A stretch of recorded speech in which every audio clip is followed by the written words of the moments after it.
What's up, y'all? It's Ty back here with another video, and we're gonna be reacting to Nonstop. Shout out to him. Link to his channel will be down below in the description. Talking about when a 22-year-old Bron made it to the NBA Finals. Now, put things in perspective here.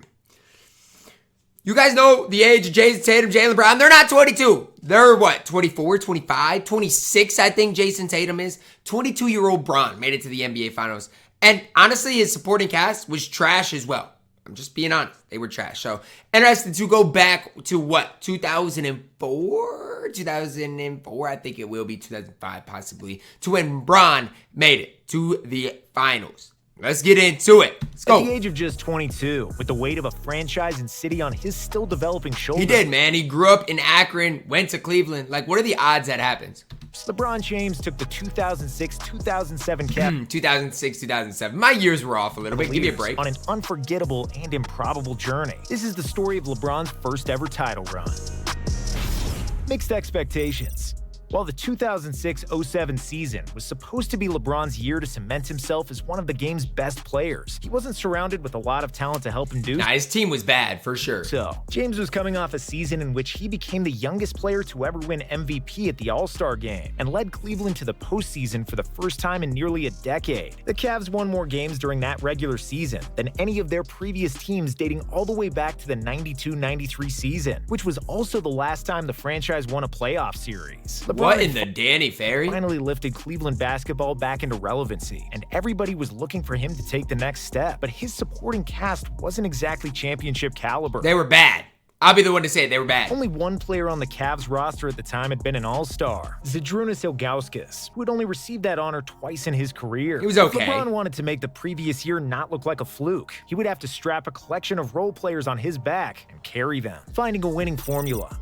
The Cleveland coaching staff was well aware that they were going to lean on LeBron heavily for this team to have any success. So during the regular season, they played him over 40 minutes per game. By the end of the season, James had played nearly 600 more minutes than the team's next leader in minutes. LeBron was forced to do more than just log a lot of playing. But he was young, so at that time, he was probably fine. Every night, he was called upon to score because his teammates weren't able to consistently do so. Appearing in 78 regular season games, James was the Cavs' leading scorer in 66, on his way to averaging 27.3 points per game, which was more than the team's second and third highest scorers combined. During the regular season, LeBron had such an impact and so little help that at his win shares, the statistical estimate of the number of wins contributed by a player was 13.7. Nobody else on Cleveland's roster had— I feel like that's accurate. If not, it should have been higher. Like, Bron back then literally carried this team. A win share above 7. Focusing on just the offensive end of the floor, the win share difference between LeBron and his teammates became even more drastic. His offensive win shares was 8.0, while the Cavs' second highest was Anderson Varejao at just 2.6. Offensive win shares? I mean, I guess Anderson Varejao, good for you. Lifting from King James, the Cavs finished second in the Eastern Conference with a 50-32 record, turning up the heat. Just when it seemed like the Cavs couldn't possibly ask LeBron to do any more for them, the playoffs arrived and his workload increased. In Cleveland's opening round series against the Wizards, James averaged 45.4 minutes per game. That number is even crazier. He literally played basically the entirety of the game, considering none of the games went to overtime, which means he only sat out for about 2.5 minutes per game. The Wizards were decent, to nobody's surprise, LeBron made the most of those minutes as he put up an all-around dominant stat line for the series, with 27.8 points, 8.5 rebounds, 7.5 assists, and 1.8 steals per game. Those numbers, remember, he's 22 years old. 22! A first-round sweep for James and the Cavs as they made light work of the Wizards. Outnumbered, but not outclassed. In Cleveland's second-round matchup, their opponent, the New Jersey Nets, had 3 of the 4 best players on the court between the two teams. The Nets featured a big 3 before big 3s became popular again, with Jason Kidd, Vince Carter, and Richard Jefferson. This meant that LeBron— I mean, that team's pretty solid. I mean, especially guard-wise, that team's good. The workload wasn't going anywhere. During the course of this series, he logged 44 minutes per game, and just like he had done all season, he filled up the stat sheet too, averaging 24.7 points, 7.3 rebounds, 8.5 assists, and 1.2 steals per game. While James's scoring dipped a bit, that can be attributed to him going out of his way to get his teammates involved. That's what I'm saying, 9 assists, that's really solid. LeBron knew that if he didn't do it, nobody else would. At just 3 assists per game, Larry Hughes was the only Cavalier to average more than 2 assists per game that series. Larry Hughes With that said, crazy. LeBron still led both teams in scoring, but each of the series' next 4 highest scorers were on the Nets, further highlighting just how little help LeBron had. New Jersey pushed LeBron and the Cavs to a 6-game series, but in the end, there was no stopping the King from advancing. I mean, look, he's getting double-teamed, hitting tough shots. That's so tough, bro. Chance to make history. In the Eastern Conference Finals, LeBron had the opportunity to send the Cavs to their first finals in franchise history, facing the Pistons, who had in each of the previous 4 seasons made the finals or conference finals. James had his work cut out for him, to say the least. Detroit's starting lineup was just as talented and well-rounded as it was experienced, going up against Chauncey Billups, Richard Hamilton, Tayshaun Prince, Chris Webber, and Rasheed Wallace. Chris Webber is crazy on that team. That's crazy. I know he's older, but that's still crazy. Cavs on paper were very outmatched. To have a chance, they would lean on LeBron more than ever before, having him play over 46 minutes per game during the series. He can't sit, Things literally. did not get off to a good start in the series whatsoever for LeBron and the Cavs. Cleveland quickly fell into a 2-0 deficit, and LeBron was struggling mightily against this suffocating Detroit defense. James scored just 10 points in Game 1 and 19 points in Game 2, shooting a combined 12 for 34 from That's really rough, bro. And I ain't gonna lie. People give Jason Tatum a lot of hate for how he shot in the first couple games of the Mavs series, but 12 of 34 is rough. With his back against the wall and people starting to count him out, LeBron bounced back in a major way in Games 3 and 4. In Game 3, James I've never seen Bron just getting post-up touches on every He possession. recorded a triple-double with 32 points, 8 rebounds, and 9 assists. In Game 4, he kept the momentum going with 25 points, 7 rebounds, 11 assists, and 3 steals, as the Cavs tied the series at 2-2. Heading into Game 5, both teams knew what was at stake. It was essentially a must-win, as historically It is, because whoever goes up 3-2 is probably gonna win. speaking, in a best-of-7 series, teams that win Game 5 of a series tied at 2-2 go on to win that series over 80% of the time. With neither team giving an inch in Game 5, the Cavs led by 1 with just over 6 minutes left. LeBron realized that it was time to put an entire city on his back. James scored 29 of Cleveland's final 30 points. Do you realize how ridiculous that is? Against what are the...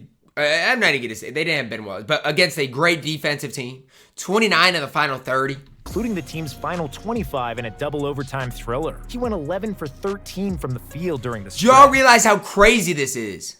as the Pistons had no answer for the King. With 2 seconds left in double OT, LeBron, while being surrounded by 4 Pistons defenders, majestically soared through the air for a layup and the win. Pistons point guard Chauncey Billups said, "We threw everything we had at him. We just couldn't stop him." With this superhero performance, LeBron seemed to have crushed Detroit's spirit, as the Pistons then folded in Game 6. Y'all realize Bron won 4 straight against that Pistons team. That's different. Cavs cruised to the finals with a 16-point win, as James got the job done with 20 points, 14 rebounds, 8 assists, 2 blocks, and 2 steals. That's the different. big stage. By now, it was no secret that this Cavs team would only go as far as LeBron could carry them. It was literally Bron in the cast. I don't even, like, there were just, it was Bron. The question was, did he have enough left in the tank to overcome a budding dynasty in the Spurs? Led by a core of Tony Parker, Manu Ginobili, and Tim Duncan all in their Tony Parker, Manu, and Tim versus Bron. prime. San Antonio had won And the y'all want to slander Bron for his finals record. Come on, man. title in 2 of the previous 4 seasons, It's just and not made fair. the playoffs in each of the previous 9. The experience gap between the Cavs and Spurs could not have been wider. Heading into the series, San Antonio's roster had 8 players with finals experience, combining for 103 games played. Meanwhile, Cleveland only had 1 player with finals experience in Eric Snow, who played 11 total games About to spit my coffee up. Eric with the freaking Snow. 1996 Sonics and 2001 76ers. While the majority of experts chose the Spurs to win the series, not all hope was lost for the Cavs, as Cleveland that year actually was victorious in both of the team's 2 regular season meetings. However, the Cavs' inexperience showed in games 1 and 2 in San Antonio. The Cavs couldn't find a rhythm, shooting just over 40% from the field, as the Spurs took a commanding 2-0 series lead. With the series shifting back to Cleveland, the Cavs looked for one more big performance minutes out of the King to turn things around. LeBron in Game 3 did his part, scoring over 1/3 of Cleveland's points with 25, while adding in 8 rebounds, 7 assists. He scored over 1/3 of their points and he had 25 points. Y'all do the math. 2 steals and 1 block. Although the Cavs outscored the Spurs by 4 with James on the court, they were outscored by 7 in the 6 minutes he rested and lost the game by 3. Down 0-3. All hope was lost for Cleveland, but they never gave up. LeBron in Game 4 did what he could, scoring 24 of the team's 82 points, in addition to his 6 rebounds and 10 assists. Just like the previous game. I mean, come on, Bron's trying. Cavs outscored the Spurs with him on the floor for 46.5 minutes, but unfortunately for him in Cleveland, they still lost by 1. The moment just seemed to be too much for the inexperienced Cavs, as LeBron finally ran out of gas. Other than James, no Cavalier during the finals scored more than 16 points in any game. Look at the shots he's hitting, too. The Spurs relied on a balanced trio of Parker, Ginobili, and Duncan, who during the series combined for 59 points per game. While LeBron's haters sure love bringing up how he got swept in the finals, I think they bring up his finals record more than anything, and it's annoying. The Cavs outscored the Spurs in both games 3 and 4 when he was on the court says it all. Statement made. Even though the season didn't end how LeBron or the Cavs wanted it to, the league was put on notice. James was a force to be reckoned with and had the ability to take over and win a game on any given night, regardless of the opponent or team around him. What he was able to do at such a... I think what he did in his early stage at Cleveland is as impressive as anything else. And that includes going back to Cleveland and winning a championship. I mean, what he did in his early career, I know he never won a title, but man, it was impressive. Age with this particular roster wasn't supposed to be possible. He inspired hope in a city that had been deprived of a winning sports team for years. If anyone was going to be able to bring Cleveland its first professional sports title since 1964, it was going to be LeBron. And he did. He ended up doing it. Drop a like on the video, guys. Subscribe if you're new, and as always, man, I love you guys. Have a blessed day.